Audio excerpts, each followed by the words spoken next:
Maagang umaga sa Marseilles, Pransya. Bughaw ang langit, wala ni isang ulap. Malinis ang simoy ng hangin, parang hindi pa naapakan ng kasaysayan. Isa itong araw na tulad ng iba, mabagal ang simula, magulo sa huli, pero walang sinuman sa Rue Farol ang handa sa kung anong parating. Sa isang sulok ng mataong plaza, isang matandang babae ang tahimik na nag-aayos ng mga bulaklak. Si Marie Dubos. 77 taong gulang, maliit, payat, may maamong mata at mga kamay na sanay sa trabaho pero mararamdaman mo ang dulas ng dasal sa bawat kilos. Tuwing umaga, bago mag-alas 7, dinadala niya ang mga bagong pinitas na bulaklak, puting rosas, liryo, minsan ay ilang irises, sa paanan ng estatwa ng Birheng Maria na nakatayo sa gitna ng plaza. Para sa karamihan, ito'y ritual. Para kay Marie, ito'y pakikipag-usap. Magandang umaga sa'yo, ina, bulong niya habang inilalagay ang mga bulaklak sa isang simpleng paso na kulay luma na rin gaya ng marmol sa likod nito. Apo ko, may pagsusulit na naman.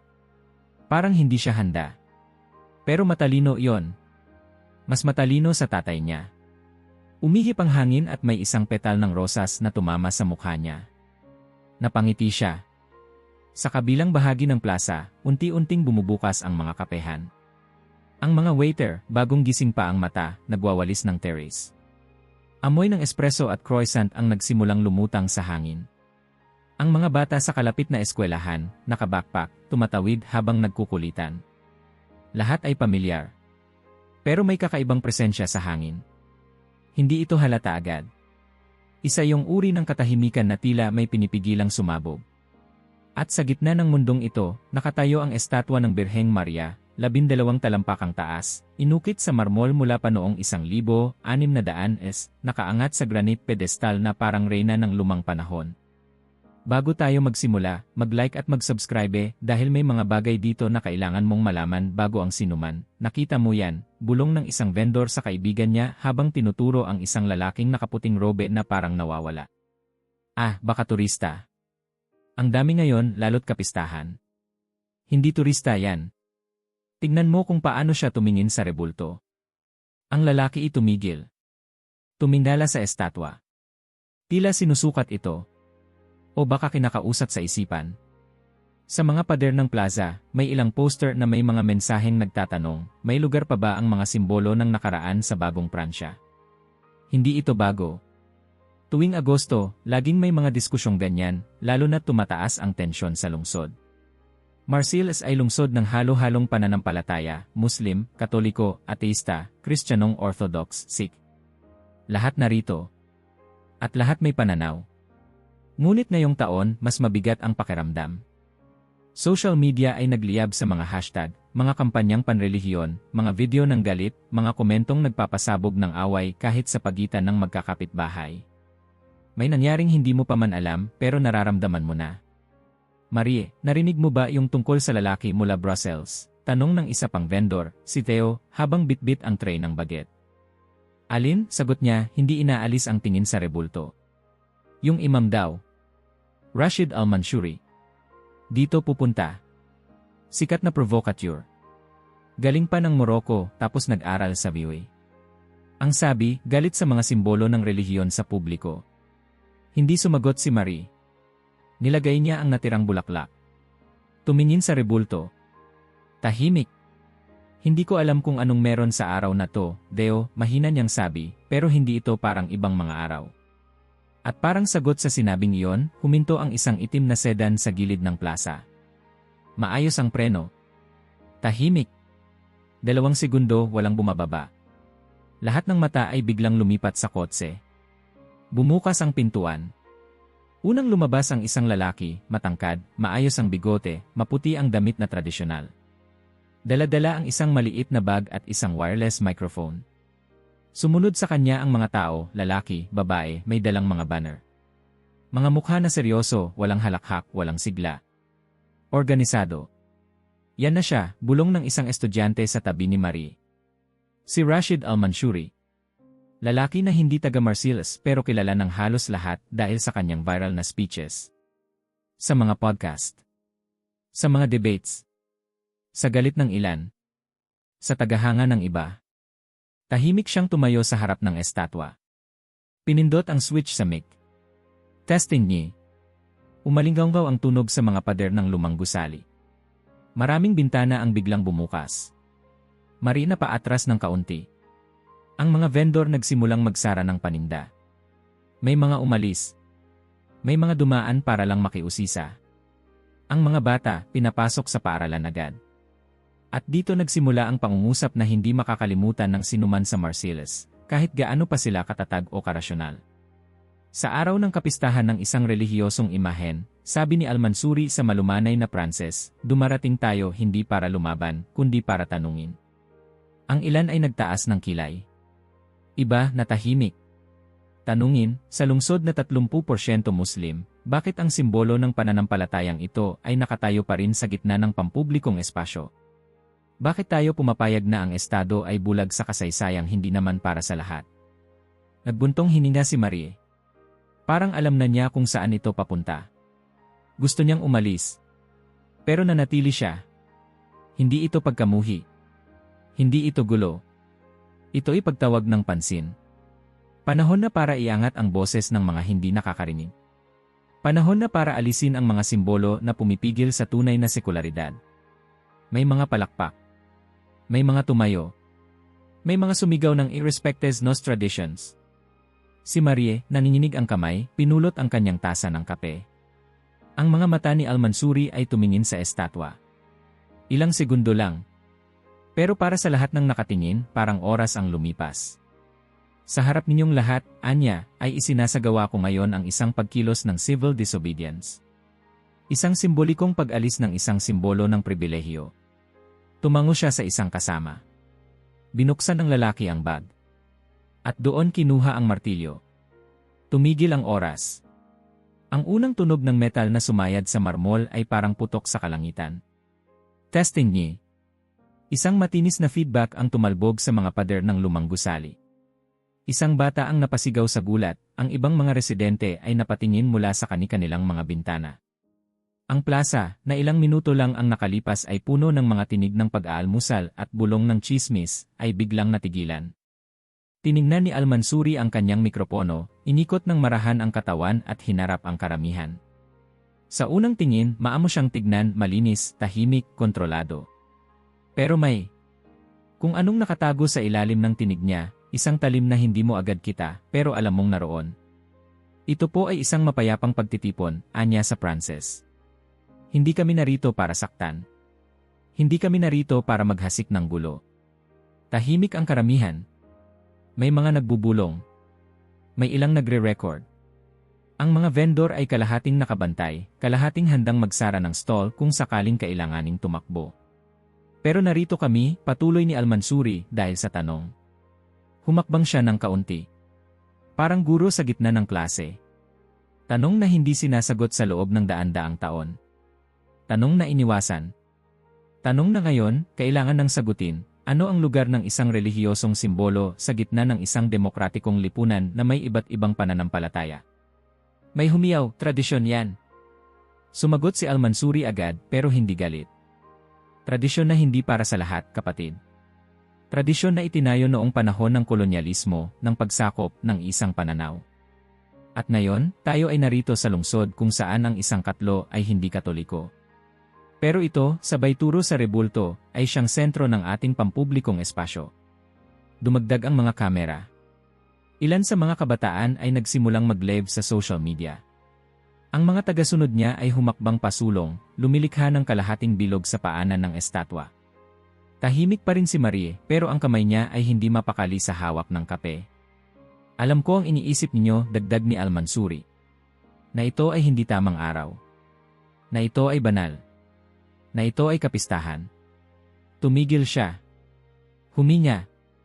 Tumingala sa estatwa na para bang kinakausap ito. Ngunit baka nga ito ang tamang araw.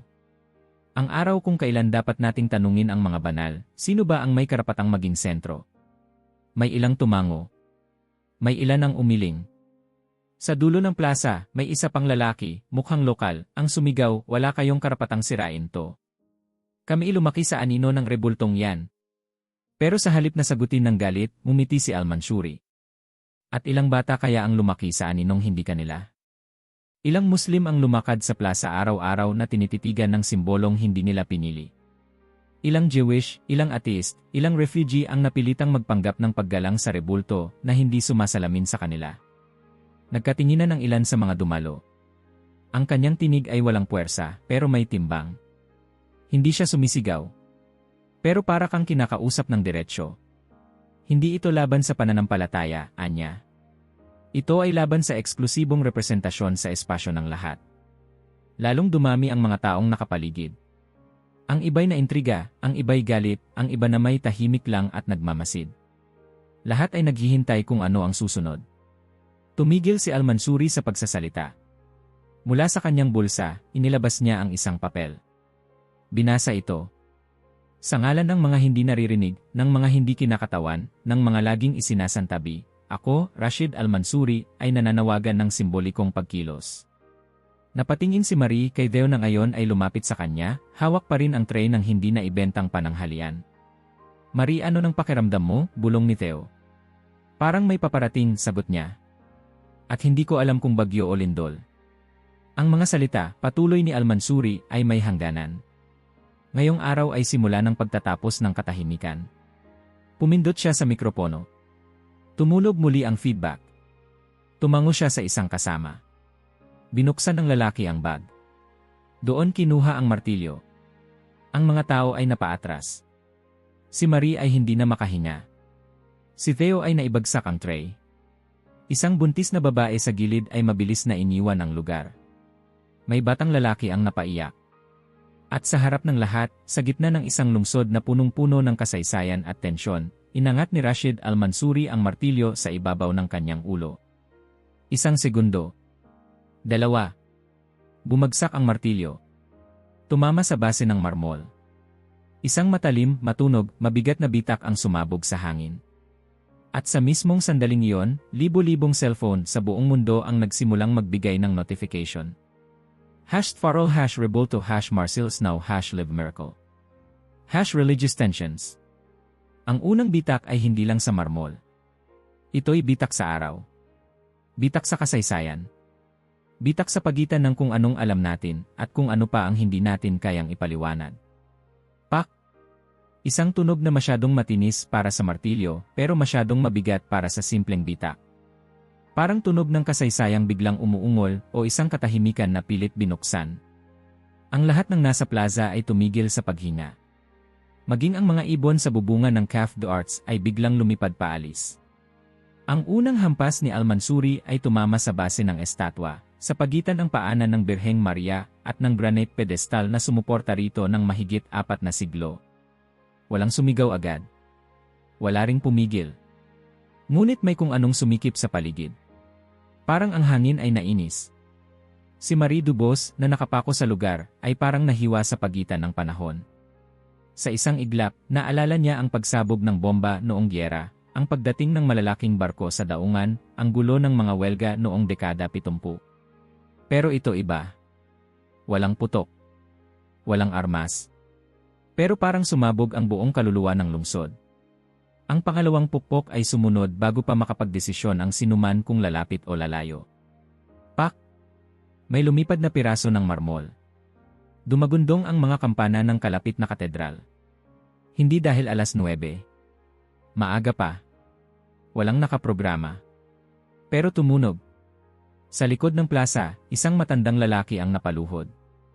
Ang isang bata ay sumigaw. Ang vendor ng tinapay ay iniwan ang kanyang mesa. Parang biglang napuno ng panalangin, pananakot, at hindi maipaliwanag na enerhiya ang hangin. Sa ikatlong pukpok may tumili. Si Theo, na kanina pa pinipigilan ang sarili, ay lumapit. Tigilan mo na yan, sigaw niya, pero hindi siya narinig. O baka ayaw lang siyang pakinggan. Ang mga tagasunod ni Al-Mansuri ay nagsimulang umawit. Hindi palakpak. Hindi chant. Isa yung mahaba, mabagal, tila sinaunang salmodya sa Arabic. Ang ika-4 na hampas ay mas malakas. Pak!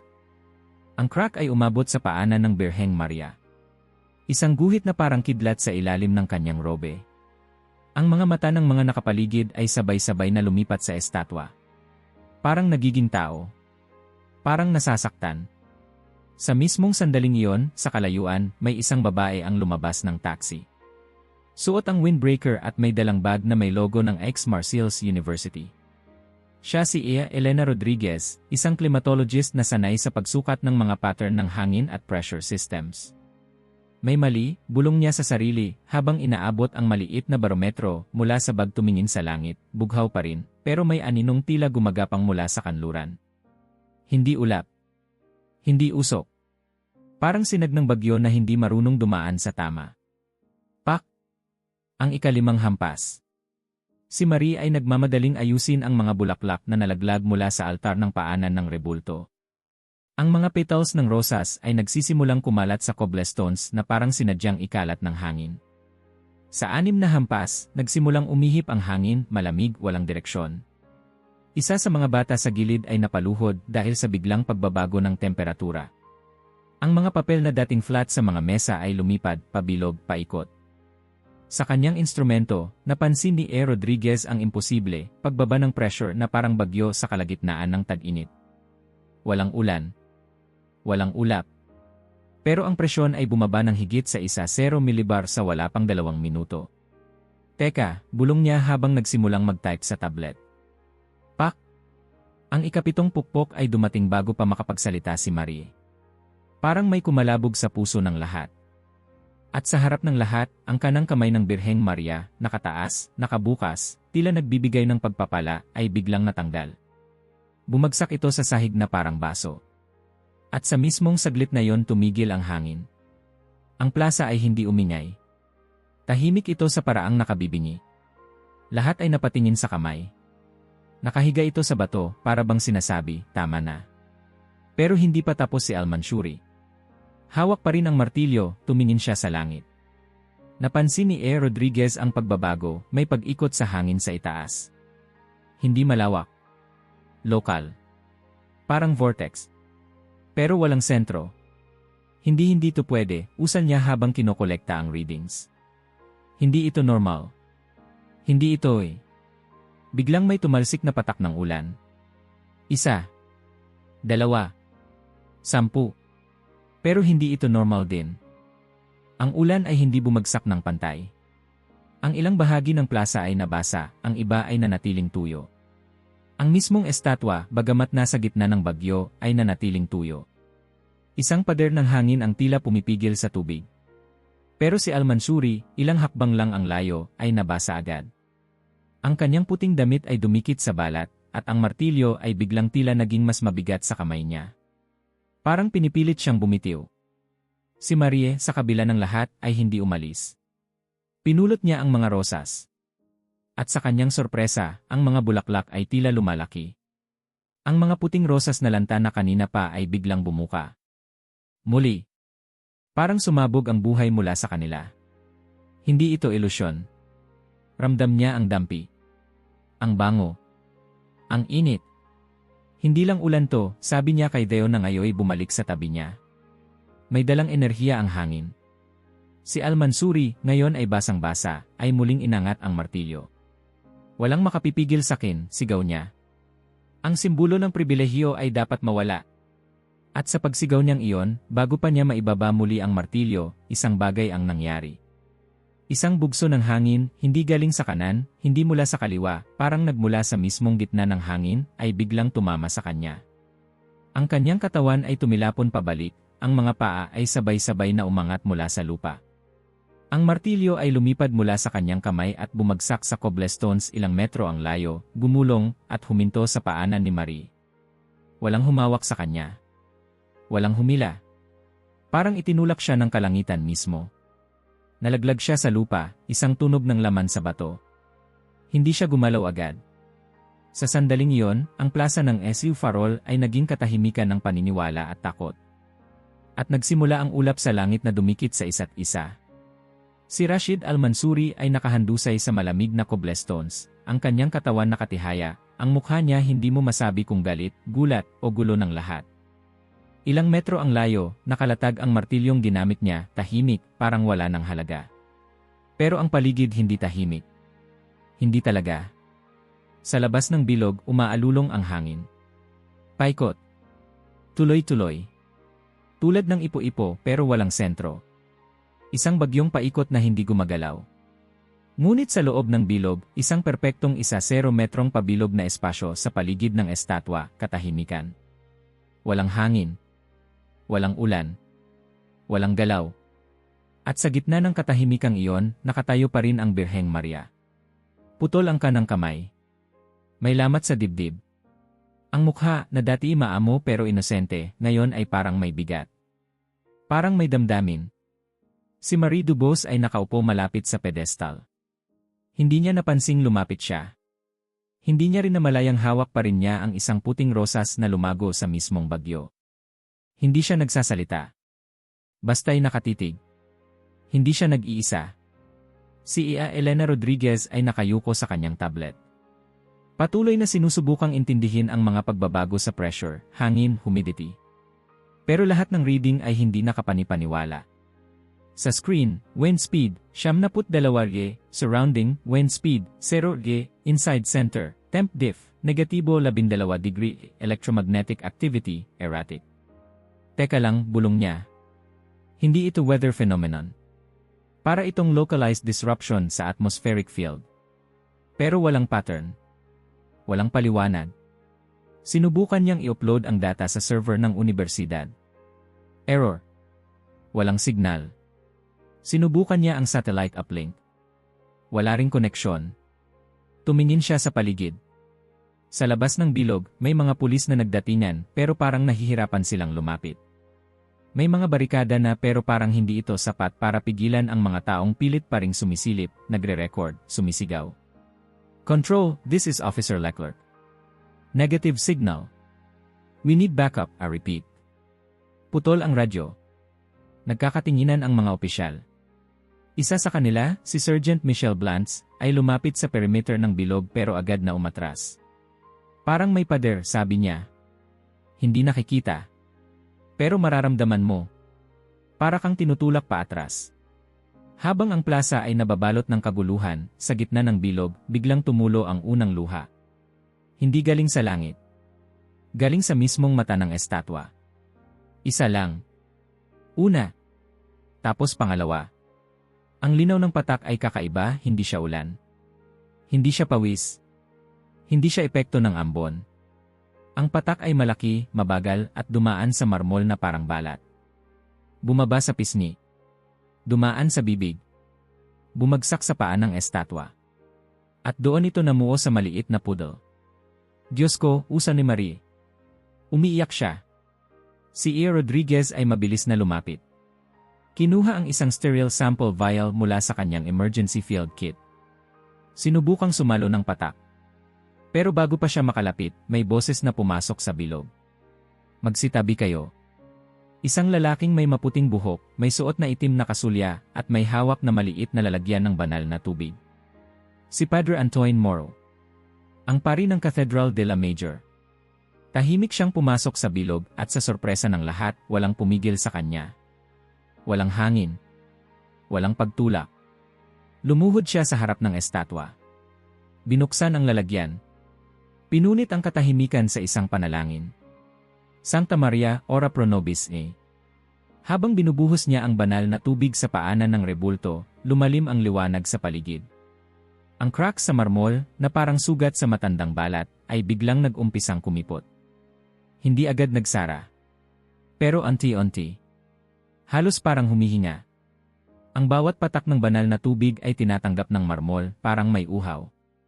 At sa bawat segundo, ang liwanag sa paligid ay tila kumukulo. Hindi masakit sa mata, pero ramdam mo sa balat. Hindi ito ordinaryong pagkasira, sabi ni Padre Moro. Ito ay pagluha ng simbolo. Nagpatuloy ang kanyang dasal, ngayon sa Latin. Sa labas ng bilog, ang mga tao ay napapaluhod. Hindi sa takot. Hindi sa relihiyon. Pero sa pagkakaramdam ng isang bagay na hindi maipaliwanag. Ang mga bata ay biglang tumahimik. Ang mga pulis ay hindi alam kung lalapit o lalayo. Ang mga tagasunod ni Al-Mansuri ay wala na, nagkalat, nawala ng lakas. At si Rashid ay nagsimulang gumalaw. Humawak siya sa tiyan. Umunggol. Para siyang binabangungot habang gising. Tumayo siya. Mabagal. Tumingin sa estatwa. At sa unang pagkakataon, wala siyang sinabi. Wala ring nagsalita sa kanya. Sa tabi ni Marie, may isang patak ng tubig na galing sa mata ng estatwa ang bumagsak sa simento. Umagos ito sa gilid, parang may sariling direksyon, at dumausdos sa gilid ng pedestal, diretso sa kanyang tasa ng kape na nakapatong sa tabi ng mga bulaklak. Tumulo ito sa tasa. At sa mismong sandaling tumama ang patak sa loob, isang kakaibang bagay ang nangyari. Kumislap. Hindi ito ilaw ng araw. Hindi rin ito reflection. Parang liwanag na dumaan sa baso, isang liwanag na hindi basta-basta. Kulay perlas. Kulay ginto. Kulay wala sa spectrum. Tumingin si Marie. Tumingala. Hawak ang tasa. Hindi siya gumalaw. Hindi siya nagdasal. Hindi siya nagsalita. Pero ang mga mata niya ay puno ng tubig, totoo man o hindi, hindi na mahalaga. At sa sandaling iyon, sa ilalim ng mga mata ng mundo, may isang tanong na sabay-sabay na bumangon sa isipan ng lahat. Anong klaseng katotohanan ang nilalabanan natin kung ito ay nagsimulang magpakita ng damdamin? Ang Café des Arts, dating kilala bilang tahimik na tambayan ng mga propesor at estudyante, ay biglang naging emergency lab. Ang sahig na may lumang tiles ay tinakpan ng tarp. Sa ibabaw ng dating mesa ng chess players, may 3 laptop na sabay-sabay gumagana. May field kits, flask, barometro, hygrometer, at isang cooler na may simpleng label, ay water sample #1. Si Elena Rodriguez ay hindi nagpapakita ng kaba, pero halatang hinahabol ng utak niya ang sarili niyang mga teorya. 0% contamination, bulong niya habang paulit-ulit na sinusuri ang sample. Walang bakterya. Walang trace metals. Pero may something hindi ko pa rin maintindihan. Pinanood siya ni Theo, na ngayon ay hindi na nagtitinda ng tinapay kundi assistant scientist na may hawak na power bank at thermos. Ano ulit ang sabi mo kanina, Elena?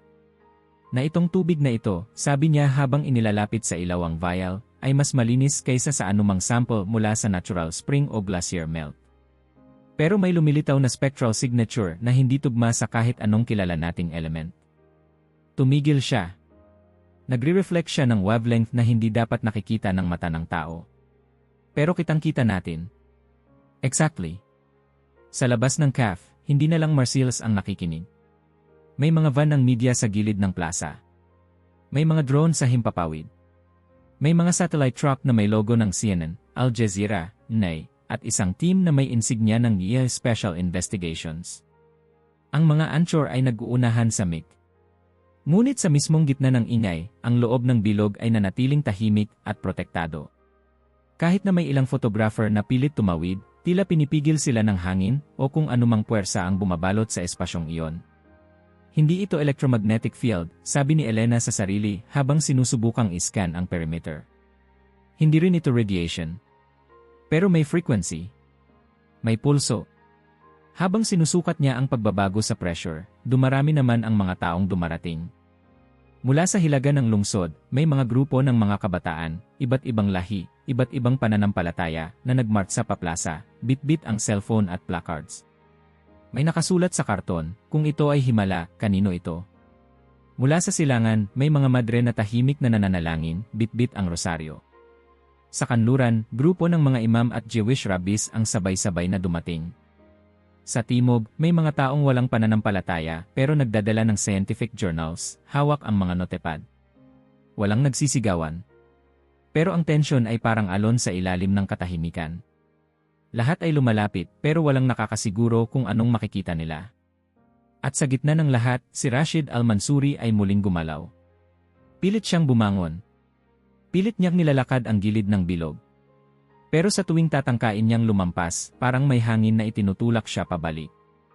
Tumitigil siya. Tumingin sa paligid. Muling sumubok. Tumalon pa nga. Bumagsak siya. Umangat ang alikabok. Lahat ng tagasunod niya ay hindi na makapaniwala sa nasasaksihan. 2 ay lumuhod, 1 ay umiiyak. Isang babae ay tumakbo paalis, habang ang iba ay tumakbo pabalik sa direksyon ng kotse na pinagdaanan nila kanina. Parang may nagkolapse sa kanilang paniniwala. Isang pader na bumagsak bigla. Si Marie, nasa tabi ng estatwa pa rin, ay nakatingin sa kanyang mga bulaklak. Walang salita, pero nakikita niya, ang mga bulaklak ay nagbubukas. Hindi sabay-sabay. Isa-isa. Na para bang may tempo o himig na hindi niya marinig pero sinusunod ng mga petals. Sa kabila ng bagyo, ulan at pressure changes, ang mga rosas ay hindi nalalanta. Mas lalo pa silang tumataba. Mas matingkad ang kulay. Ang amoy, ayon kay Theo, ay parang memorya ng mahal mong nawala pero biglang bumalik. Si Rashid ay napaluhod sa mismong harap ng rebulto. At mula sa crowd may isang taong lumapit. Matangkad, balbasin, may dalang maliit na libro. Si Imam Hassan Buomar. Kilalang leader ng lokal na Muslim community. Tahimik. Respetado. At isa sa mga pinaka-vocal na kontra kay Al-Mansuri noon. Hindi siya nagsalita agad. Umupo siya sa tabi ni Rashid. Anong ginagawa mo rito, kapatid? Tanong ni Hassan, walang galit, walang yabang. Akala ko tama to, sagot ni Rashid, halos hindi marinig. Akala ko kailangan nating wasakin ang simbolo. Bakit? Tanong ni Hassan. Dahil iniisip kong pinipigilan tayo nito. Tahimik si Hassan. Tumingin ka sa kanya ngayon, dagdag ni Rashid. Umiiyak siya. Hindi siya lumalaban. Hindi siya nagtatanggol. Parang siya pa ang humihingi ng tawad. Sumagot si Hassan, dahan-dahan. Siguro hindi siya ang kalaban. Siguro hindi simbolo ang kalaban. Kundi ang galit na ipinilit nating ikabit sa mga simbolo. Napayuko si Rashid. Tahimik sa loob ng bilog. Pero sa labas, nagsimula nang mag-flash ang mga kamera. Isang drone ang nakakuha ng close-up sa baso ni Marie, ang tubig na nandoon ay tila kumikislap pa rin. Isang ulat mula sa yeso ang nagsimula sa ganitong linya. Sa gitna ng siyensya at pananampalataya, may isang tasang puno ng luha na hindi mo alam kung anong ibig sabihin pero alam mong hindi ito dapat baliwalain. At sa sandaling iyon, nagbukas ang feed ng CNN sabay-sabay sa buong mundo. Live mula sa Marseilles. At habang ang buong mundo ay nakakonekta, hawak ng bilyong mata ang hininga nila, sabay-sabay, sa isang eksenang hindi mo maisusulat sa kahit anong screenplay. Tumitili sa langit ang mga helicopter. Sa lupa, ang mga satellite van ay nagsiksikan sa bawat gilid ng plaza, para bang may kasalanang hinuhukay sa gitna ng semento. Mula sa itaas, ang drone footage ay nagpapakita ng isang bagay na hindi pa naitatala, isang storm system na nakapako sa isang punto. Walang galaw. Parang hinihimas ang langit at lupa ng parehong kamay. Sa bawat kontinente, may boses na sumisigaw sa telebisyon.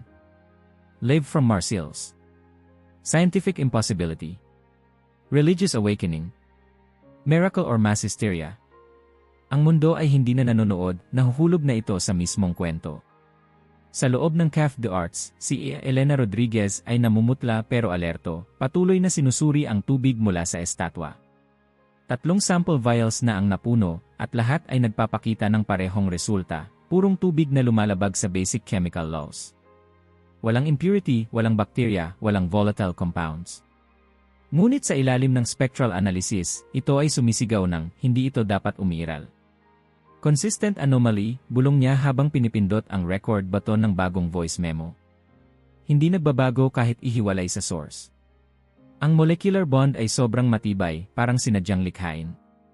Ni sino? Tanong ni Theo mula sa gilid, hawak ang tablet na puno ng live news feeds mula sa buong mundo. Hindi sumagot si Elena. Umiling lang. Hindi niya alam. Sa labas, unti-unting lumalaki ang crowd. Hindi na lang ito taga Marseilles. May mga plaka ng kotse mula sa Lyon, Nice, Paris. May mga naglakad pa mula sa mga rehiyon na apektado ng economic crisis, basta makarating lang sa plaza. Dumating ang mga pari, madre, rabbi, imam, pastor, at maging mga agnostic at pilosopo. Lahat ay dala ang tanong na hindi pa rin masagot ng mundo, ano ba talaga ang nangyayari rito? Isang ambulansya mula sa ospital ang dumaan sa gilid ng kalsada. Tahimik. Wala masyadong pasyente. Sa totoo lang, mula noong araw ng insidente, ang ospital ay nag-ulat ng pagbaba ng emergency cases ng halos 40%. Ilang pasyente na may cancer ay biglang naging stable. Isang bata na dating hindi makalakad ay tumayo. Walang paliwanag. Walang gamot. Wala ring milagro, puro dokumentado lang, na parang ang buong lungsod ay unti-unting gumiginhawa sa paraang hindi dapat. Sinubukan ng gobyerno na kontrolin ang impormasyon. Hindi nagtagumpay. Ang social media ay puno ng hashtags. #Marcellus Storm. #Healing Zone. #Impossible Water. #Mother Mary Weeps. Naglabas ng pahayag ang presidente ng France, panatilihin ang kaayusan habang sinusuri natin ang mga hindi pa maipaliwanag na kaganapan. Ang Vatican ay tahimik pero isang mataas na opisyal ay naispatan sa airport ng Marseilles. Ang Grand Mosque of Paris ay naglabas ng neutral na pahayag, panahon ito ng pagmumuni, hindi paghatol. At sa gitna ng lahat, si Rashid Al-Mansuri ay muling tumayo. Hindi bilang lider ng isang protesta, kundi bilang isang taong nyurakan ng katotohanan na hindi niya inasahan.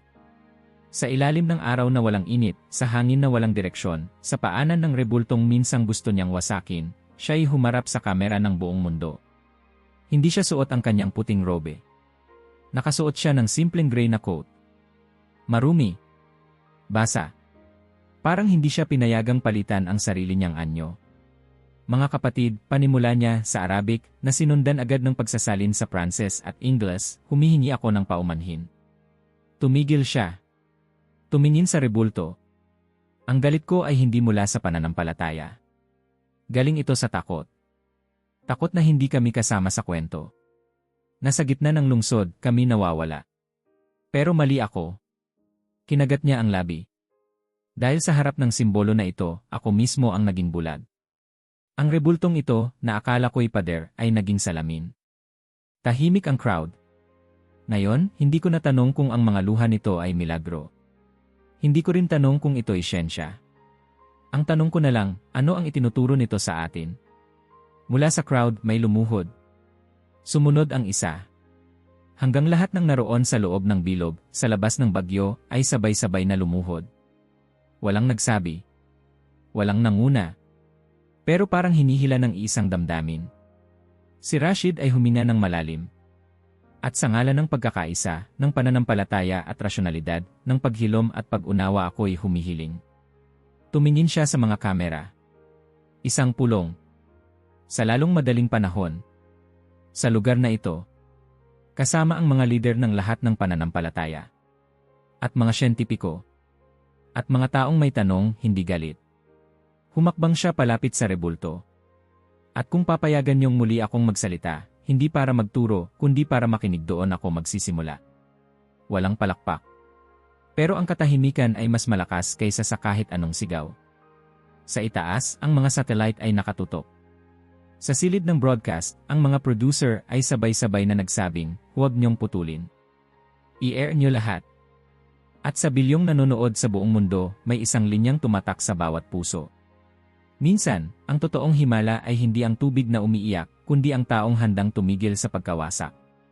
Kung dadaan ka ngayon sa place na Rue Farol, isang taon mula nang ang langit ay bumaluktot at ang marmol ay lumuha, mapapansin mong may bago at may nanatili. Ang estatwa ng Birheng Maria ay muling buo. Buo sa isang paraang hindi kayang ipaliwanag ng sinuman. Ang kanyang kanang kamay, dati nakabagsak at basag, ay ngayon ay muling nakaangat sa basbas, pero hindi na perpekto. Sa bandang pulso, may manipis na guhit, parang pilat na iniwang alaala ng isang sugat na hindi na kailanman malilimutan. Hindi siya kinumpuni ng tao. Walang restoration team ang lumapit. Wala ring permit ang inilabas para sa repair. Nagising na lang isang umaga ang buong Marseilles at nakita ang estatwa buo. Mula noon, ang plaza ay hindi na naging simpleng plaza. Ang Café des Arts ay naging hub ng mga international correspondents. May permanent media booth sa gilid. Ang mga bulaklak ni Marie ay nasa glass case sa loob ng bagong itinayong museum wing sa tabi ng basilika. At araw-araw, libo-libong tao ang pumipila para lamang tumingin, humawak at umupo. Kasi sa kabila ng lahat ng hype, interview at analysis, ang gusto lang ng karamihan ay maupo doon. Tahimik. Sa paanan ng estatwa. At si Marie Dubos? Hindi siya umalis. Hindi siya kailanman umalis. Ngayon, suot ang simpleng floral apron, hawak pa rin ang florera, si Marie ay nakaupo sa harap ng maliit na stall na mas mukhang altar kaysa tindahan. Pero sa pagitan ng mga bulaklak, may maliit na sign na nakalagay. Dubos Foundation for Dialogue & Discovery, founded 2026B. Ang foundation ay hindi lang charity. Isa itong meeting ground. Pinupunduhan nito ang research, mga roundtable ng mga leader ng pananampalataya, at scholarship para sa mga batang gustong pag-aralan ang intersection ng spirituality at science. Madalas ay tinatanong si Marie ng press, ng mga producer, ng mga presidente, bakit hindi mo iwan ang plaza? Ang sagot niya ay laging pareho, dahil kung babalik siya ulit, gusto kong andito ako. Si Ia Elena Rodriguez, samantala, ay hindi na rin umalis sa Marseilles. Itinatag niya ang Marseilles Institute for Atmospheric and Material Anomalies, ang unang institute sa buong mundo na nakatuon sa siyentipikong pag-aaral ng mga hindi pangkaraniwang fenomena na may solid physical record. Sa loob ng institute, araw-araw ay sinusuri ang tubig na patuloy na lumalabas mula sa rebulto, bagamat mas bihira na ngayon. Sa mga laboratorio, ginagamitan ito ng spectroscopy, atomic analysis, at molecular simulation. Pero sa kabila ng lahat ng pagsisikap, ang resulta ay nananatiling pareho, ito ay tubig at hindi. Ang marmol ng estatwa ay ipinadala na rin sa iba't ibang lab sa ilalim ng collaborative project kasama ang CERN at LIT. Napag-alaman nila na ang pagkakabuo ng kristal sa loob ng marmol ay nagbago, parang kusang nag-alin sa pattern na mas malakas, mas resilient, at mas organisado. Hindi ito gawa ng tao, laging sinasabi ni E. Rodriguez sa tuwing may interview. At kung ito'y gawa ng kalikasan, kailangan nating muling isulat ang batas ng pisika. At si Rashid Al-Manshuri. Mula sa pinakakinatatakutang boses sa interfaith tension, siya ay naging mukha ng pagbabago. Ang kanyang aklat, The Sledgehammer and the Silence, ay naging international bestseller, isinalin sa 39 na wika. Sa librong iyon, ikinuwento niya ang araw mula sa kanyang mata. Hindi bilang tagapagpaliwanag ng milagro, kundi bilang isang tao na humarap sa bagay na mas matibay pa sa kanyang galit. Hindi ako binago ng rebulto, anya sa isang panayam. Ako ay binago ng sarili kong kabiguan na wasakin ang isang bagay na hindi ako pinayagang sirain. Ngayon, si Rashid ay isa sa mga pangunahing tagapagsalita sa mga Global Peace Summits. Nakita siyang nakikipagkamay sa mga kardinal, mga rabbi, mga scientist. At kahit minsan ay may nananatiling pagdududa sa kanya, hindi maitatangging ang kanyang pagbabago ay isa sa pinakakapani-paniwalang aspeto ng buong kwento. Sa siyensya, nagbunga ang lahat ng ito ng mga bagong teorya. Ang tinatawag na Localized Dimensional Disturbance Field, o LID theory, ay sinimulang gamitin upang ipaliwanag ang mga fenomena na tulad ng sa Marseilles. May mga physics model na inilathala, at 3 taon matapos ang insidente, ang isang team mula sa Germany ay nanalo ng Nobel Prize sa paggamit ng datos mula sa araw na iyon para sa pag-unlad ng bagong clean energy application. Ang tubig mula sa estatwa ay ginamit sa maliit na eksperimento kung saan ito ay nagbigay ng mas mataas na conductivity kaysa sa deionized water. Bagamat hindi pa lubos na nauunawaan, ito ay nagsimula ng panibagong branch sa renewable research. At sa publiko, sa karaniwang tao, nagbago ang tanong, hindi na, totoo ba ito? Kundi, ano nang ibig sabihin ito sa akin? Nagkaroon ng pagtaas ng interest sa filosofiya, comparative religion, at quantum physics. Ang mga universidad ay nagsimulang magturo ng kurso na tinatawag na Marseilles Phenomenon Studies. May mga hindi naniwala. May mga nagsabing ito'y optical illusion, mass delusion, o atmospheric anomaly. Pero kahit sila ay hindi makaiwas na huminto sa gitna ng sentence tuwing naalala ang liwanag sa baso ni Marie. Bakit parang totoo? Hanggang isang araw. Eksaktong 1 taon mula nang bumagsak ang unang martilyo. Isang ordinaryong umaga. Ang langit ay bughaw. Ang hangin ay banayad. Si Marie ay nag-aayos ng kanyang bagong bokwet. May grupo ng mga estudyante mula sa South Korea na tahimik na nananalangin. May isang pares ng bagong kasal mula sa Chile na nagpicture sa harap ng rebulto. Ang mga reporter ay nag-aabang ng anniversary piece. Tahimik. Kalma. Biglang may humampas na liwanag. Hindi kidlat. Hindi sinag ng araw. Isang puting patak ng liwanag ang bumagsak mula sa mata ng rebulto. Isa lang. Tumama ito sa simento. At bago pa ito matuyo, may bulaklak na sumibol mula sa mismong bato. Walang lupa. Walang tubig.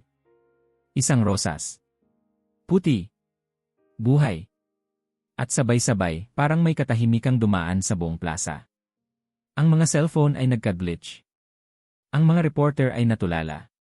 Si Marie ay napatingin. At sa kanyang pagkakatitig, ramdam niya. Hindi pa tapos ang kwento. Tumulo na eksaktong 12:00. Isang patak ng liwanag, malinaw na parang kristal, dumaloy mula sa kaliwang mata ng Birheng Maria. Hindi ito ulan. Hindi ito basa ng hamog.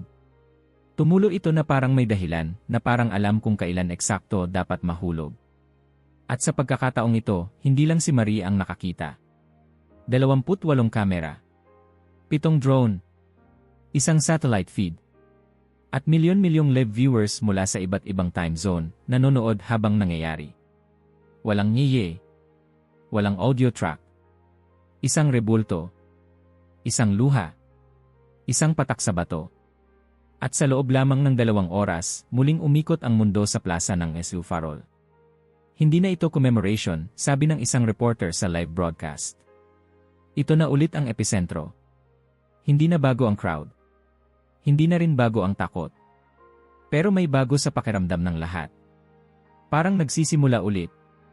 Sa loob ng Caf de Arts, muling nagsama-sama sina Marie, Elena Rodriguez, Rashid Al-Mansuri, at mga bagong kinatawan mula sa iba't ibang panig ng mundo.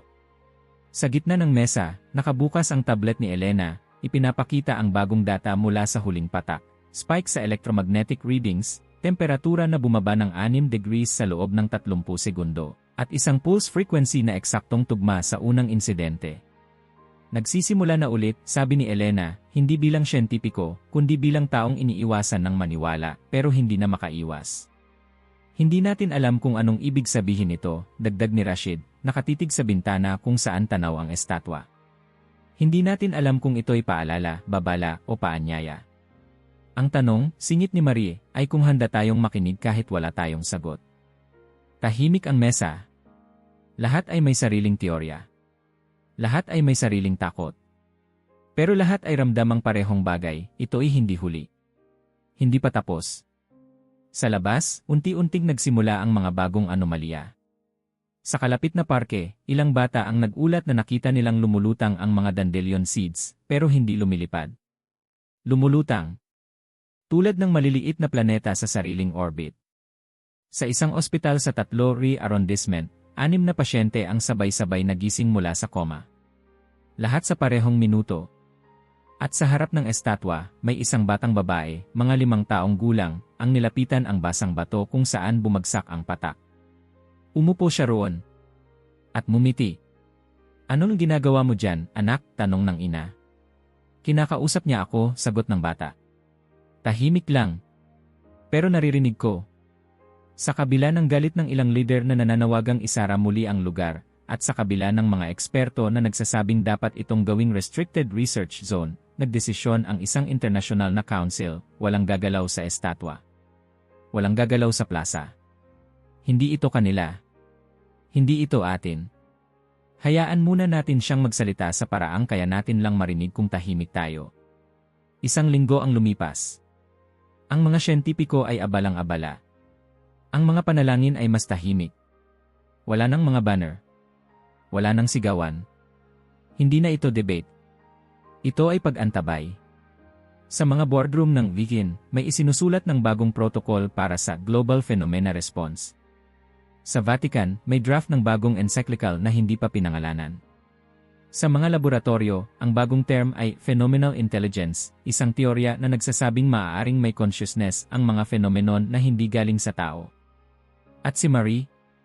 Tuwing gabi, nauupo siya sa mismong lugar kung saan unang tumulo ang luha. Sa harap ng florera. Hawak ang tasa. Tahimik lang. Hindi ko na hinihintay ang sagot, sabi niya minsang tinanong ng documentary crew. Ang hinihintay ko ay ang susunod na tanong. Huling eksena. Madaling araw. Tahimik ang plaza. Walang crowd. Walang kamera. Isang lalaking janitor ang nagwawalis sa gilid ng plaza. Nag-angat siya ng tingin. Nakatitig siya sa estatwa. At sa likod nito, sa hindi maaabot ng floodlights, may isang anino. Hindi tao. Hindi hayop. Hindi rin rebulto. Pero gumagalaw. Mabagal. Mahina. Parang usok na may hugis. O liwanag na may layunin. At bago pa ito tuluyang lumitaw, nagsara ang feed ng drone. Ang signal ay pumutol. Ang screen ng buong mundo ay nagdilim. Tapos isang sentence lang ang lumitaw. Kung gusto mong maintindihan ang maaaring mangyari, maghanda ka para sa susunod na kabanata. Ang kwento hindi pa tapos. Kung naabot mo na ito, mag-iwan ng like at mag-subscribe dahil ang mga balitang tulad nito, ikaw ay dapat ang unang nakaalam.